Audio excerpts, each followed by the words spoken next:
अस्सलाम वालेकुम, क्या चाल है व्यूअर्स? कैसे हैं आप लोग? ठीक ठाक हैं जी। आज मैं बहुत मजे की कढ़ाई बनाने लगी हूँ।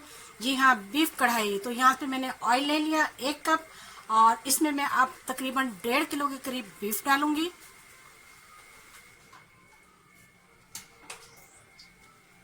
इसको मैंने बहुत अच्छी तरह से साफ करके और धो के रखा है। जी हाँ, अब हम इसे ऑयल को गरम करेंगे। फुल फ्लेम में हम इसको बहुत अच्छी तरीके से ब्राउन कर लेंगे। बीफ ने अपना पानी छोड़ा हुआ है। जब तक बीफ का पानी खुश्क नहीं होता हम इसको इसी तरह से भूनते रहेंगे। बीफ को हमने अच्छी तरह से 10 से 15 मिनट भून लिया और तकरीबन बीफ का पानी जो है गोश्त का खुश्क हो चुका है। अब हम इसमें कुछ मसाले डालेंगे। 2 चम्मच इसमें मैं पिसा हुआ प्याज डालूंगी। 2 चम्मच इसमें मैं बिल्कुल फ्रेश लहसुन और अदरक का पेस्ट डालूंगी। 1 खाने का चम्मच जीरा,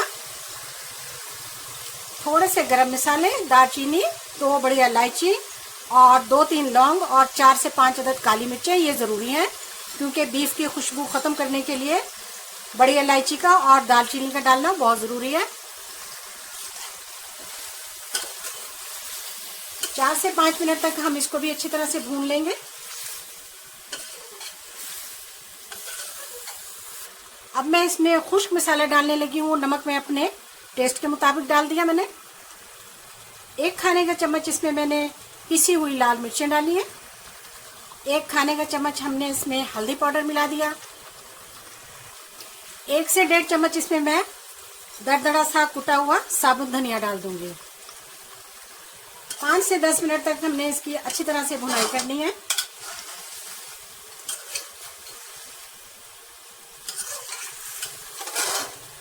गोश्त की बहुत अच्छी तरह से भुनाई हो चुकी है। इसको अब हम 15 मिनट के लिए प्रेशर कुकर में पकाएंगे, फिर आपको दिखाते हैं। गोश्त को हमने कुकर में डाल लिया और इसमें अब हम मसाले लगाएंगे और फिर इसको 15 मिनट के लिए रख देंगे क्योंकि गोश्त बिल्कुल फ्रेश और कच्चा है। बगैर पानी का गोश्त है इसलिए ये बहुत जल्दी गल जाएगा। तो इसमें हम ये टमाटर डाल देंगे। 700 ग्राम मैंने टमाटर लिए हैं। 6 से 7 अदद इसमें हम सब्ज मिर्च डाल देंगे।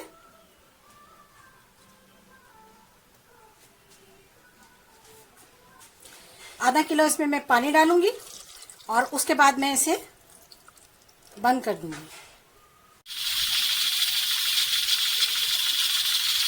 हाँ तो जी, हमारे 15 मिनट पूरे हो चुके हैं और हमने कुकर की विसल जो फ्लेम है वो ऑफ कर दिया, इसका विसल हटा दिया और अब हम इसकी कंडीशन देखते हैं।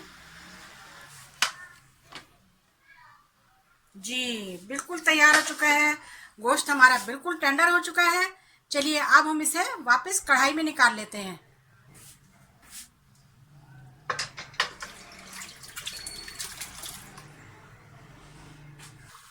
गोश्त बिल्कुल टेंडर हो चुका है और बिल्कुल अच्छी तरह से गल चुका है। ये देखिए, अब इसका बाकी का पानी जो है वो हम फ्लेम को हाई करके खुश्क कर लेंगे। ऑयल फ्री हो चुका है। अब मैं इसमें डालने लगी हूँ दही।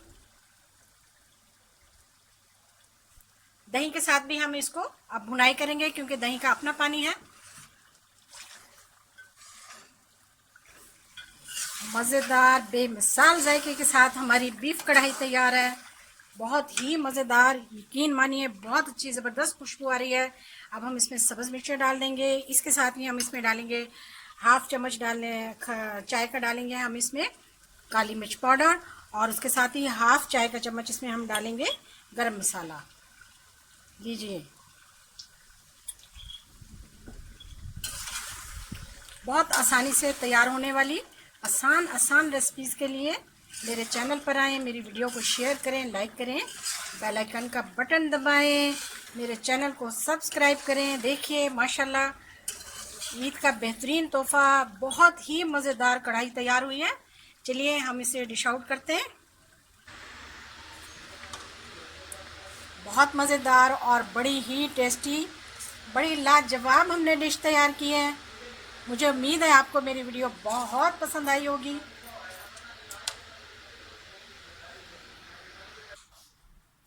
हाँ तो जी, कैसे लगी आपको हमारी वीडियो? यकीनन बहुत पसंद आई होगी। आपने ज़रूर ये रेसिपी ट्राई करनी है। जज़ाकल्लाह, अल्लाह हाफिज़।